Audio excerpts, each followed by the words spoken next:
What up, fellow football fans, and welcome to another edition of the ONETA Football Show, brought to you by PGE Creative. As always, I'm your host, Evan Davies, and welcome back to this fun-filled, crazy-haired-filled show. Today's more of a mixed bag, if we've got a lot of random little news topics to talk about that are important to things that we don't think about in pro football very often. We just got through the draft, we just got through free agency, and now we're starting to get into the real off-season work where championships are won and lost for the most part. And that is all into mini camp and training camp as we go forward. However, it's the little things that we don't care about that are actually pretty big things for the most part that we're going to be talking about here today. And we're going to just jump right into it. We're going to stay closer to draft immediately because we're going to go into something that was announced Wednesday, right before the draft, when it became more than abundantly clear, even though it was already abundantly clear, that Caleb Williams and co. were going to be moving on over to Chicago. And that is, the Chicago Bears have finally given a new proposal out to the public for a stadium to replace Soldier Field in its existing place. So I'm going to go to that right now and share some of the story and the release with that. Just give some thoughts as we go forward. So as we are going, you're going to see a nice rendering, if you're getting the video file here, of the potential grounds that you can see. And I'm going to scroll through some pictures as well of what you may be seeing here over in Chicago. Now, during a presentation Wednesday at Soldier Field, and this would be the Wednesday right before the draft, which is 2 weeks ago, the Burnham Park project, it gave together a proposal of this huge stadium build that would save the columns, the existing Soldier Field, but make way for a brand new stadium. And if I remember correctly, the stadium is going to be placed right where the existing parking lot Soldier Field is. I have spent quite a bit of time in Chicago. I've lived in Chicago. It's a wonderful area to go visit if you haven't done so. And Soldier Field, even though it is not the most eye-catching place in the world, is certainly a place of history for football fans that you go. So if you're seeing that on screen, it's pretty impressive rendering. Biggest thing is the team is going to be, quote-unquote, giving up to 70% of the total cost to make this happen. They want to break ground in 2025 for a new stadium to open, I believe, in 2026. I'm just kind of scrolling through this article here, officially from the Chicago Bears, to go for it. And it's all from a public, remaining funds are proposed to come from the Illinois Sports Facilities Authority, which is all founded in 1987 by the Illinois General Assembly. So pretty much this is a higher end version of what we've been getting most of the time. They want to increase everything from, planned grand opening in the summer of 2028. That is, Soldier Field lasting another 4 years may be kind of crazy. Not that it's a bad stadium, but it's just like wild to think that that could happen. But this includes a bunch of stuff that we do not discuss often enough as football fans thinking about stadiums. Stadiums are no longer just the place where your team plays its games. That's not what stadiums are anymore. Stadiums are now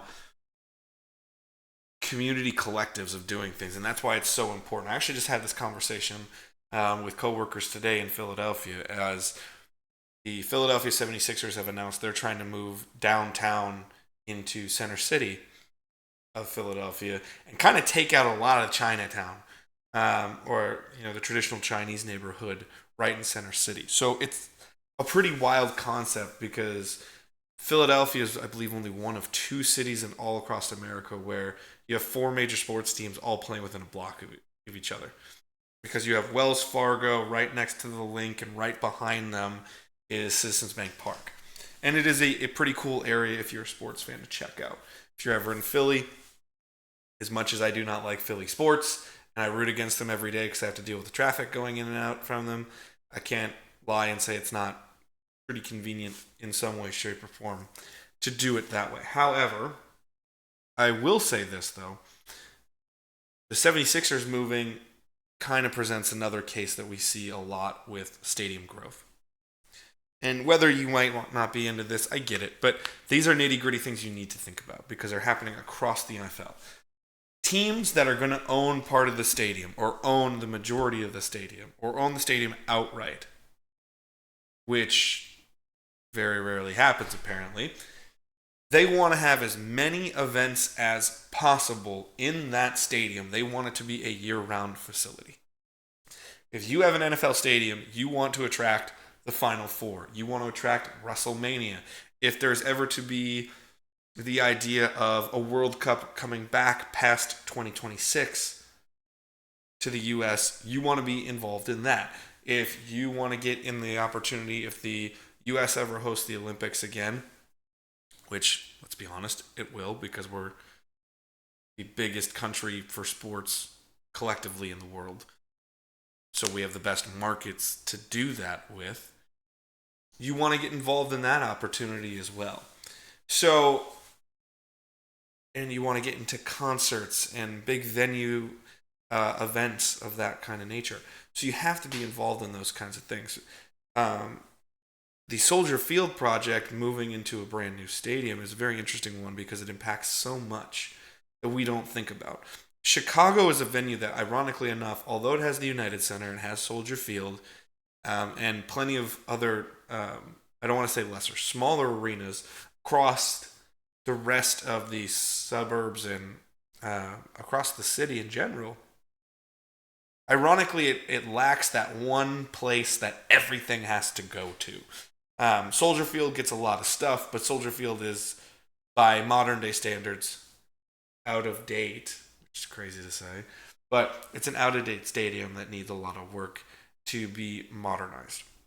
But it speaks to the problem of the NFL as they continually grow. Sports betting is legal in Chicago, in Illinois. Don't be shocked if that happens. That's one thing that you have to think about. You have to think about so many different aspects to your stadium. It's no longer just the building that encapsulates the grass that your team plays, which is also something that I'll mention with Lambeau Field. They're currently dealing with that as well in Green Bay. And the Bills are going to be dealing with that. The Bills now are getting, I'm going to look it up right now for you guys right here and now, that beyond just Chicago, I believe the Bills are also going to have a roofed stadium, which freaking wild in my opinion to do that. And also just don't understand, but I do understand. That's the craziest thing about it. When we go through, this is its Wikipedia page. The new stadium is supposed to be coming through in 2026. You can kind of tell from the rendering there. Let me see if I can get a better rendering for our video watchers and listeners. But the renderings for the Bills Stadium, oh, good. They're not going to be fully enclosed. That's great. They're going to be slightly enclosed, which I think is probably for the best for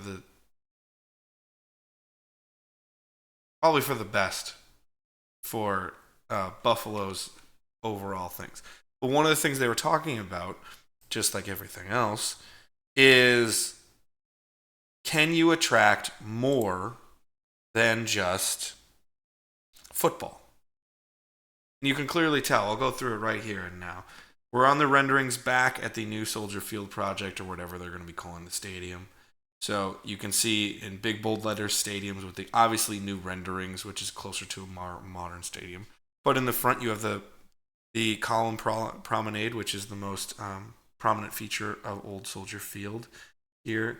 Getting new renderings. This is inside with a completely clear glass top roof, which is incredibly impressive, which gives at least some element to it, which is kind of cool and fun. This is a really good rendering to show you what Chicago kind of looks like and how Soldier Field is. Soldier Field, if you follow my mouse on screen, if I don't know if it's on screen or not, is right here, right behind where the stadium is in this rendering. But it's right on the lakefront. It's a really cool area to be in. can see a little bit better here. It's in the forefront where you see baseball diamonds in this rendering, because you get the aquarium, you get the field museum all in here. It's a very, very cool area of Chicago. But again, look at the renderings. One of the biggest things, we want Final Four. It can be there. We want to be open to the public with parks and welcoming. Even no disrespect to anybody of any community whatsoever. When you're clearly marketing to people where you have these big, big promenades with wonderful walkways and gardens and trees and grass and community tents and all this kinds of stuff. You see people from all different walks of life, all different communities. It's very obviously trying to be a big public project while still being, hey, the Bears play here. And they want to do kind of the new modern thing where they have cutouts to see outdoors where you are in the city skyline of Chicago and to host big events such as that nature. I find it fascinating and like even having a promenade here where you have ice skating, just wild because the winds off of Lake Michigan would kind of suck for that for most people. I love the cold. I'm the crazy guy that wears shorts and flip-flops years round, and I couldn't care less, and I'll be doing the same when I move back to Wisconsin in a couple months. But for most people, if you're trying to attract into the stadium district, a lot of people would be, it's way too fucking cold to do that shit, which completely understand from a normal person's perspective. But if you look, you're seeing street projects, you're seeing highway right next to it, you're seeing additional parking in the back, you're seeing a whole city skyline right next to it that is all affected by these projects. And new buildings, which include restaurants and will include, I guarantee you one of these is going to end up being somehow a hotel or something of that nature that you can at least get some housing or temporary lodging options there. They're really going for the youth sports aspect as well with all these new community fields that can be rented out and used as sports facilities for the local market. Those are all crazy, crazy bits of the stadium projects now. Is you no longer are in the... It really starts all the way back in Dallas with Jerry World and AT&T Stadium and the Star. They're really trying to do that same thing in Los Angeles over at SoFi. You are not making a stadium. You're making an entertainment district. Entertainment district. You need to have year-round food, entertainment, lodging. In places where gaming is legal, you are going to have a casino there most of the time now. Shopping year-round. In Chicago's case, they want to go more the community route because they're getting to get 30%, which don't be shocked if that number goes up higher and higher, because that's what happens in these things when they get community stadiums involved and they want to do community fields and do all these community projects, and they need funding to do highway systems and all that kind of stuff. Those are all things you need to think about now. This has to be a concert venue. This needs to host more than just football. All due respect to the Bears, which has a wonderful 100-plus year history in Chicago and Illinois in general. They now have, quote-unquote, the savior of their franchise in Caleb Williams, which is an unfair tag to put on anyone, but that's how most people in Chicago are thinking about it. And most Bears fans are thinking, oh my God, we got Caleb Williams, we're good to go. Or you have the classic pessimists that believe it's just never going to work, which modern Bears history would also say they could be correct in that as well. You need to think about those things when thinking about stadiums now. We are past the point where it's the hallowed grass in which our team plays on. And we need to realize that as much as it hurts my purest heart, which is why I love Lambeau as much as I do, because it's the purest interpretation of the game that you can get at the professional level, at the highest level. Lambeau is that, which I'll get into in a little bit. Football is entertainment. It's not just sport. And we need to recognize that. We're watching a television product just as much as we are watching a sport. We are invested in the storylines. Why do we care about the draft? It's not because, this is what makes my team better. It's what gives us hope. It's what revitalizes our fandom and gives us something to talk about. I can't believe they took this guy. Oh my God, we got that guy. That's how television works. It's entertainment. That's why the draft is important to fans. It's not many people on this level who evaluate it and look from a team building standpoint. It's many people go, I can't believe we took that guy. Most of the people saying that have no idea who that guy is, why he's important, what's his background, why did the team pick him. Most of the time they just go, that was stupid, I disagree. But it's because of the entertainment. It's water cooler talk all the way through, from small kids all the way up to the oldest fan do that. So you have to be understanding of that. And stadiums are a reflection of where we're going in society with those. Even back to Lambeau now. The current Packer lease, if I may, I'll keep talking about it as I go. The current Packer lease, I believe, is up in 2034. Packers Lambeau lease. Here. The current lease calls for an annual increase of 2.75%. And so we're going through, this is from the local Fox 11 news station, which is obviously, I know it is Fox related. For those who are pro-Fox or anti-Fox, the news channel, Fox 11 is by far the biggest news service in the Green Bay area. It's definitely what I grew up with watching. But, okay. Stadium District ends in 2033. Okay, so the lease ends 10 years from now, or 9 years from now. A lot of people are going, what? Why does that matter? The city of Green Bay wants to revitalize a deal to make Lambeau far closer to a modern stadium district, which is hard to say and hard to see, but I understand. So I'm going back just to give you guys on the video side a little bit of context. If you've only seen Lambeau from the shots on Sunday Night Football, Monday Night Football, it's not inherently going to give you the best idea of what Lambeau's looking like from the outside of where it is. I'm just trying to scroll and try to find a good one here again. Or what I'm going to do now is going to give you the neighborhood. So Lambeau is beautiful because if you just see from the basics right here, Lambeau is literally a block away from a neighborhood. It is part of the neighborhood. There's a good shot right here of it.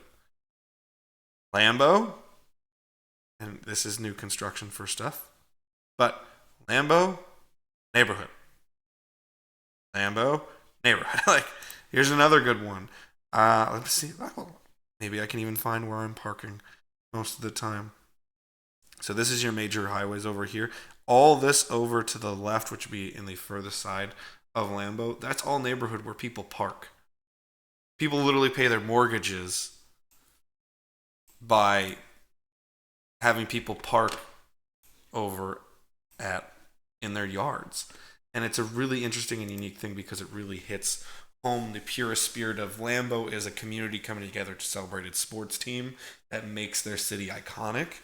It's not entertainment venue that happens to have a football team there anymore. Or they've never been that. The city of Green Bay wants to get reasonably closer to that. The Packers will always be the main focus in Green Bay. The city of Green Bay, the city crest literally has the Green Bay Packer logo on it. Like, that is it's a thing of pride throughout Wisconsin, especially Green Bay. That's the thing of pride there. But they want to update it, so apparently there's a lot of issues with groundskeeping in which the Green Bay Packers grounds crew has a lot of power and a lot of sway, which is so interesting to hear, in a major $1 million plus deal between a city and a football team, that they don't like to do additional events in Lambeau unless they're very hyper specific to what Packers want to do on a groundskeeping level, because they want to keep the grass in a pristine condition for the Packers. But if you've watched a Packer game in late October, we don't even have to go that far. September, October, November, December, January. That's when you play football in Lambeau Field. Hey, guess what? The field's not going to be great because you are in Green Bay, Wisconsin. Okay? So there's a bit where you have to protect it as much as you possibly can, but they want to get closer to where they can have a few bigger events, become a bigger concert venue. I know they've started doing, I believe it was 2-3 years ago, they had Badgers Notre Dame there, and it was an early season game for college football. Really smart event to have at Lambeau. That fit within the Packer mindset as, oh, we'd love to host the Badgers and the famed Notre Dame Fighting Irish, but they want to get to the concert venue side. Lambeau also is purely big enough. It would have been a great location to get a World Cup game, or I believe they've held international soccer there from time to time. Lambeau is big enough to do that if you do the right renovations to it to just make it perfect for soccer. You can still do it in its existing format.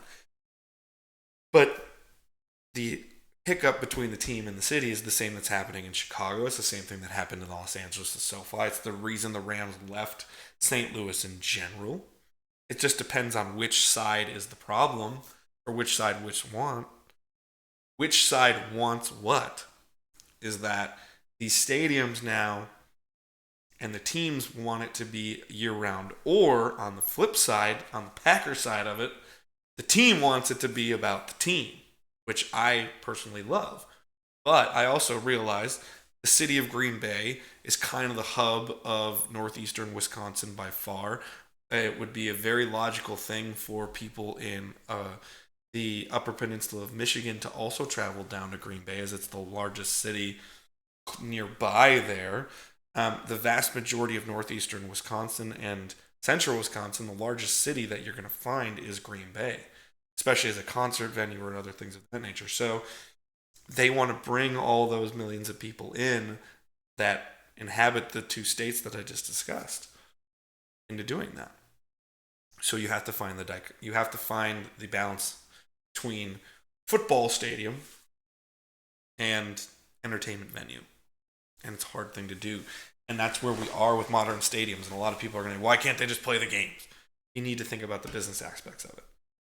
Think about those things as you're thinking about business deals, which is why anytime someone says, I'm of the mindset, I'm willing to spend the $8 in taxes it's going to cost me to help. If you actually break down the actual cost of a stadium on your taxes, it's not much.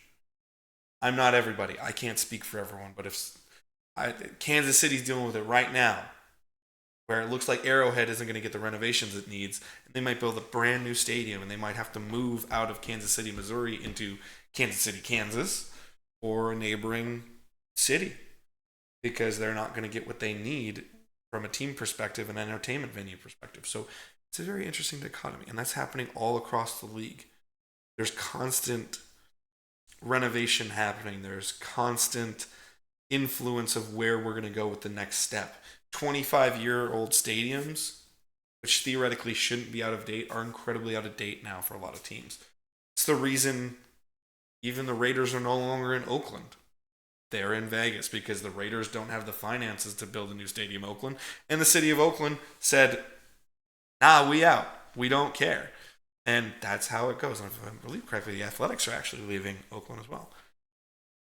So you got to think about those business aspects when you're thinking of stadiums. You can't just go, oh, they play there.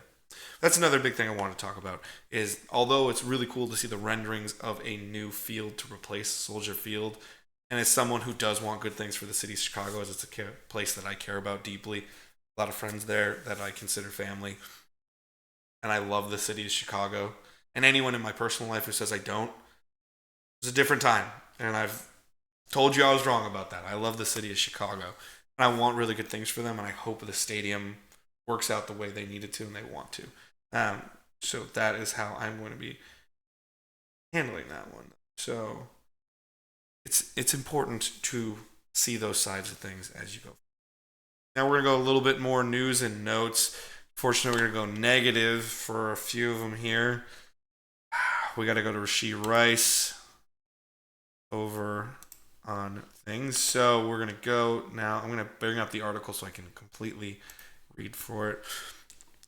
Chiefs Rice suspected an alleged assault Another thing we don't think about all the time because we forget people are human beings. Rashee Rice already in trouble for for driving and causing a crash between 6 vehicles in April, which did influence probably a lot of the draft of the Kansas City Chiefs.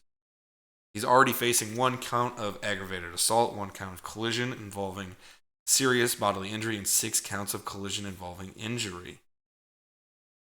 24-year-old man, and he's on the cusp of really, really screwing up his life because of a really stupid decision, unsafe decision, and that's really sad. And now we're getting compounded that.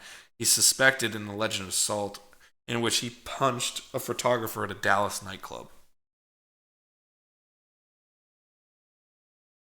I'm not going to go into the classic, all these athletes are thugs. That's the stupidest argument I've ever heard. You're not going to hear a sports podcast like me that knows what the fuck they're talking about. And I'm not saying I'm the be-all, end-all authority on shit. I'm not. I'm just a guy that's interested in the sport and has some knowledge compared to many. But this isn't a podcast where you're going to hear me slam players and say, well, they're a bunch of thugs. You know, they're all assholes. They're all shitbags. No. Professional athletes are people. Just like everybody else. Just like the guy at your local grocery store can be a fuckhead, so can a wide receiver in the NFL.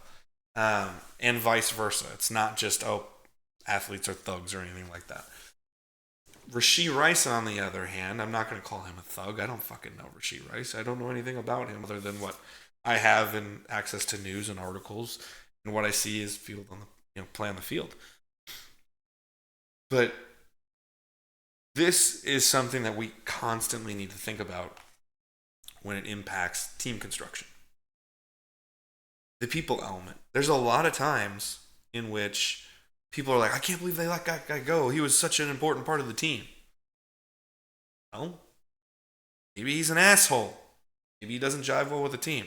Now, Rashee Rice, different story. Off the field issue, it's going to be impact. He's going to be suspended. How long he gets suspended? Don't know. It's probably going to be the baseline 6 games, if not more, unless the charges go up or it gets way worse. Now, with that being said, think about that. Your main target to the best quarterback on the planet, except for Travis Kelce, the most reliable explosive target on the Chiefs' Super Bowl team last year was Rashee Rice. That completely impacts your offensive output. So this is going on to back to the field. Off the field impacts on the field. So to see a player of this magnitude, and Rashee Rice isn't some crazy star, but he was emerging into a real threat of a great football player for the Kansas City Chiefs. And to see him possibly derail his career already, especially just a couple years after we just had Henry Ruggs involved in a fatal car crash that's clearly derailed his entire life. It's the classic case of A, fucking learn and understand shit, but B, how does this impact a team moving forward? Because I only want the best for every human being on the planet. I don't want morons making a decision, whether they're Rashee Rice or somebody else. Hey, let's drive 120 miles per hour down the highway, not even really the highway, and cause a 6-person crash. I don't want that for anybody. But when you have to take it to the real world implications past the obvious concern for human life and safety, you go back to the football field. You're left holding a bag of what the fuck do we do without this player? And that's where we have to think about team construction so often. It's not always skill A matches skill A, replace. It's finding ways to augment your offense, your defense, whatever the case may be, into making your team successful again. And that's the real important part of I wanted to cover here, because I'm not going to be the guy that's going to give you the legal terms. If you want football and legal put together, I so highly suggest Pro Football Talk with Mike Florio. I'm not going to be the guy that's going to derail all athletes because Rashee Rice is fucked up apparently twice now. Or you're not going to hear me demonize Rashee Rice past what I've already done because I don't fucking know the guy. And, maybe this nightclub one is a completely misunderstanding. I wasn't there. I don't know. I'm going to wait till facts are poured out. However, I can tell you it's a giant impact on teams.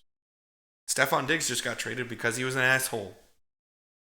I'm not saying that. All of the Buffalo Bills are saying that with their actions towards Stephon Diggs. Josh Allen. Oh, I texted him.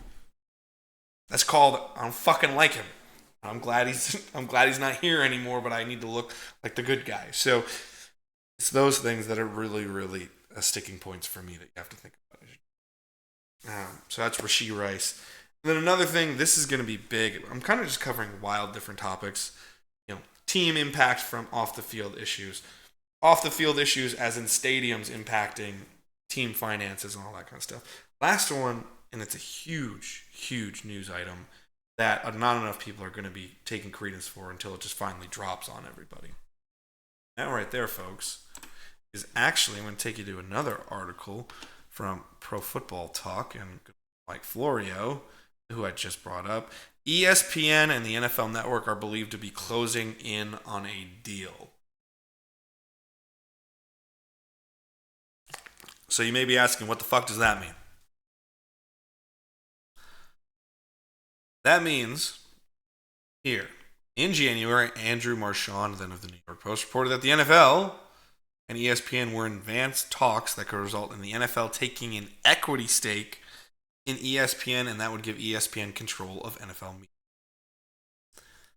Now, why is that important? First of all, we've been seeing a lot of NFL media employees be cut or laid off lately, especially over the last year and a half. We've seen a lot of NFL media's original programming be cut and slashed. We're also seeing ESPN try to regain its footing as the number one voice in sports, as the worldwide leader in sports once again, and controlling more NFL productions and more of NFL programming is only wise, as it's the obvious number one thing in the United States, and it's only going to help them grow globally as the NFL grows globally. Jesus Christ. As ESPN tries to grow globally, just like the NFL is trying to grow globally. But you're looking at a lot of stuff. Another recent cut, the NFL Network just let go of NFL Hall of Famer Michael Irvin, or Pro Football Hall of Famer Michael Irvin. Here's why this is important to you as a fan. This last paragraph here, or the second to last paragraph here. The relationship between NFL Network and ESPN raises more questions than it answers in multiple ways. Beyond the future programming of NFL Network, there will be very real questions about ESPN's independence when it comes to covering the league. If/when the NFL takes an equity stake in ESPN and ESPN takes charge of NFL Network, ESPN reporters will be as inherently compromised as NFL Network reporters, especially when it comes to topics that might make the league or its owners look bad. That shit right there is why that's important to you, the fan. No matter what, whether you love or hate the sport, whether you want to love the NFL, you want to hate the NFL, it doesn't matter where your stance on it is. It is no different than anything else. If you love it, you need to talk about it transparently and fix its issues. And do that with a major media conglomerate like the NFL. You do that by talking transparently about it, not just kissing its ass and saying, I love the NFL. The NFL is so great. I love the NFL. I have a fucking weekly podcast about pro football at the NFL level. Because I love it. But I want it to get better. I don't want the NFL to have to go back to dark ages. I don't want the NFL to go backwards. And when you are possibly taking an ownership stake in the quote-unquote worldwide leader in sports, or an equity stake, you inherently get to press your thumb down and say, nope, we're not going to talk about that one. Oh, our owners are doing something nefarious and not something that... Nope, don't talk about it. One of the beauties of ESPN being a partner with them but still having people involved, that have a little bit more of an independent voice is they get to say what needs to be said at times. They can say things that are not inherently positive about the NFL. It's about media coverage. Too often in the past, the best you got was you'd get wild swings of great transparency from reporting, and then you'd get the NFL, nope, nothing to see here, folks. Nothing to see here, folks. Or we think it's bad, so everything is just bad. Or we think it's good, so everything is just good. It's not how it fucking works, man. As a fan perspective, if you want to get the best opportunity to really get a good idea of how players are and how they operate, who they are as people, if you want to get the best sense of what's really going on business-wise, so you can understand treatment of players, treatment of people, treatment of fans, all those kinds of dealings, you need as much transparent reporting as possible. For instance, another thing that this impacts transparency-wise is this. Last year, the NFL finally escaped its deal with DirecTV and the NFL Sunday Ticket via DirecTV, which started all the way back in 1994. I am a very, very, very loyal NFL Sunday Ticket customer because I'm a Green Bay Packer fan in Philadelphia, fucking Pennsylvania. Like, I wanted to watch those games. While I was in Chicago, I wanted to watch Packer games. I wanted to watch Viking games. I wanted to watch Chiefs games. I wanted to watch Browns games at the time. I wanted to watch all these games, and I wasn't going to get them because I was in the Chicago market. And sadly, we are not at the place where you can just pick a team and stick with them unless you are in that local market. So you have to go to things like NFL Sunday Ticket. With that, they went to YouTube TV. But one of the things that is apparently they took a deal that is much better for them, much worse for a consumer, that was proposed that would have been similar money, it truly wasn't off that much, from, I can't remember if it was Amazon or, I'm going to drive me crazy.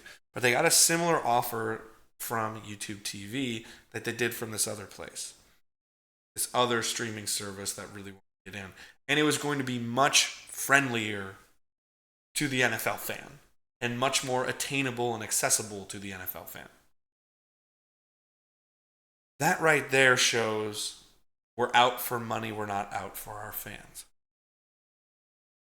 That we took an offer that we thought was best for us because it had a hair more money, even though the money was similar.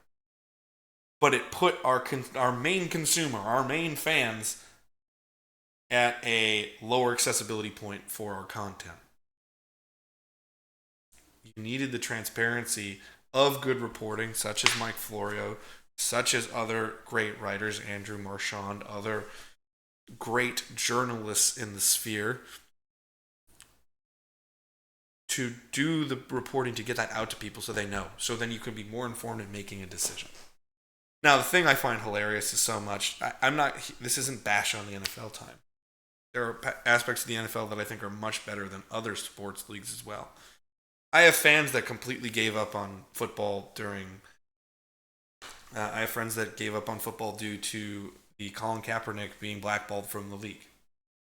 And people say, no. That's dead honest. I know many people who did that and just said, nope, couldn't care less anymore. And more power to them if that's what they want to do. When you lack the transparency, you lack the idea that a fan can really have a voice and have a true opinion because they're never going to be informed of what they actually give a shit about.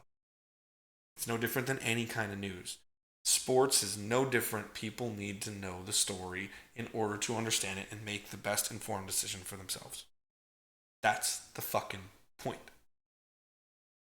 And the idea of ESPN owning NFL Network, which in turn is owned by the NFL, it's owned by the 32 owners. If the NFL owns something, it's sold to ESPN, but ESPN in return is going to give them an equity stake into ESPN itself. I can tell you what the fuck's going to happen. The number one biggest pain in the ass ever to watch a game on for most people is ESPN. Number one. Now, CBS is a very close fucking second. because most of the time CBS is the biggest bitch and a half with trying to find an online game. Most of the time through Fox Sports, I could at least find the game I wanted to watch, readily accessible, and didn't have to do it illegally or anything like that. Fans shouldn't have to feel the need to go do illegal tampering and illegal streams just to watch a fucking football game. Fox was usually better at that. CBS was the absolute worst. And then ESPN's a bigger pain in the ass because you think you can get it half the time and you can't because ESPN Plus is a fucking sham. And I fucking said it and I meant it. But number one, you're going to have more difficulty because it's less accessibility because you have to go through the ESPN model. Number one.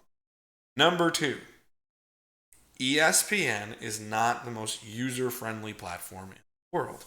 Whether it's from their cable channels or it's from their streaming services. It's not super accessible to people because we are still, the one thing that still matters on broadcast television is sports in the NFL. The production quality, half the time, isn't nearly as good as that of Fox. Fox, regardless of what you think of them as a news organization, because I fucking hate Fox News. I think that should be obvious by the way I talk about stuff. Fox News is a sham, and I don't care what anyone says. You got to give them credit. Fox Sports is where it's fucking at. Best NFL telecast by far is on Fox. The best way of covering sports in general, for the most part, is on Fox. But when you have ESPN taking the model, number one, it's far less accessible for most people because now it's not so much a broadcast versus cable question. Now it's a cord cutters versus cable versus broadcast discussion. It's a pain in the ass either way. Number two, if they have an equity stake, it's not going to be covered very well by anybody except those outside. And we still have problems with some sort of things. So you got to be really cognizant of those things as you are going and doing things as an NFL fan. So it's things to think about. So before just saying, who cares? Think about that. Because that affects your accessibility to watch a game, who you're going to watch a game with, how you're going to watch a game. It impacts you to the point where you may go, I might not watch this game anymore because I can't afford to. Or, hey, I can't do this in life because I want to watch football. It's a shitty place to be in. So think about those things. That's what happens with an NFL Network and ESPN merger or acquisition. Think about how players impact their teams from off-field issues into in-field issues and figure out what that means for your team. Not just, I like him because he's good on field. Or, he's a shithead, he can't be here. You have to figure out the actual impact they have on that team, both in and off the field. And finally, third, when you're thinking about new stadium stuff, think about those things. Research and do your homework and how they impact all of life in the community and all of life for that football team. Think about those things. And that's what I wanted to leave you with today in this slightly shorter show as we are awaiting schedule release next week, which I thought was hopefully going to leak this week. But next week is going to be schedule release time. But that is going to do it for today's show. Now, before I let you go, I got to ask, we've been talking a lot about support, community support. I need your support as much as I possibly can. So I'm going to ask you, head on over to ptecreative.etsy.com. It's our Etsy shop. It's your best place to get merch for the channel. We would really greatly appreciate it. As we go, we're going to take you off this Pro Football Talk article. I'm going to take you over to the good old Etsy shop here, man. Check it out. Etsy shop. Go on over to ptecreative.etsy.com. Forget the stats that you just saw that I definitely should have showed you because I don't care. Whatever. That's life. That's the truth, and we're growing. Go get yourself some cool merch. Doesn't matter if it's Packer stuff related with the home state, National Park stuff for the Adventure Show, Pokemon merch for all the Pokemon stuff. We got hats, we got hoodies, we got stickers. Come on, man. We got t-shirts, we got sweatshirts, all with real cool stuff. If you want to look at that football line, cheese, beer, and love number 10 if you're a good old Packer fan. You want to support Philly and the dumpster fire that is Philly, go get that nice dumpster fire sticker that says Go Birds. Get that cowboy sticker if nobody likes us. Do whatever you need to do to go support us and get some merch for yourself. So please head on over to the Etsy shop and support us there. It helps everyone that works with PT Creative. It's really helpful. we would greatly appreciate it. I would greatly appreciate all this stuff that I have designed personally. It helps my artistic journey. So I'd love if you go do that. So once again, go to ptecreative.etsy.com. Use the promo code BLISS, BLISS, at checkout on any order of 2 items or more, and you yourself are going to take 20% off your order. So go do that as much as you possibly can. That is going to do it for today's show. Next week, a little bit of housekeeping. Show is not going to be Thursday. It's going to be Friday. I will try to put a post up on YouTube to remind people as well. But show's going to come out Friday because we're going to do some reactions to schedule release, and then we're going to go into some more off-season topics moving forward, going into the off-season. So, but next week, show's going to come out on Friday, not Thursday, so we can do as much content based off of the schedule release that is planned for next Thursday, which if we have it leaked by Wednesday, then I'll probably just record Wednesday if we have enough content. But nonetheless, that's what we're going to be doing next week on the show. If you liked this video or if you liked this podcast, if you're on Spotify, leave us a review. And be honest. If you think we're a 4-star, okay. If we're a 5-star, great. If you think we're a 1-star, I really don't care. Because you listened and you took the time to do it, and I would appreciate your honesty. I'd appreciate that. So leave us a review. If you're on YouTube, like, comment, subscribe for more. Check out our other content Monday through Friday, all at 5 p.m. releases Eastern Time. Got all kinds of cool stuff that you can go check out. It's awesome. It's rad. And go check out our socials at PTE Creative. We're on Instagram and TikTok. It would be really appreciated. But peace, love, and hugs to all of you wonderful football fans out there. Hopefully you can add to a new stadium build your opinion soon. Peace!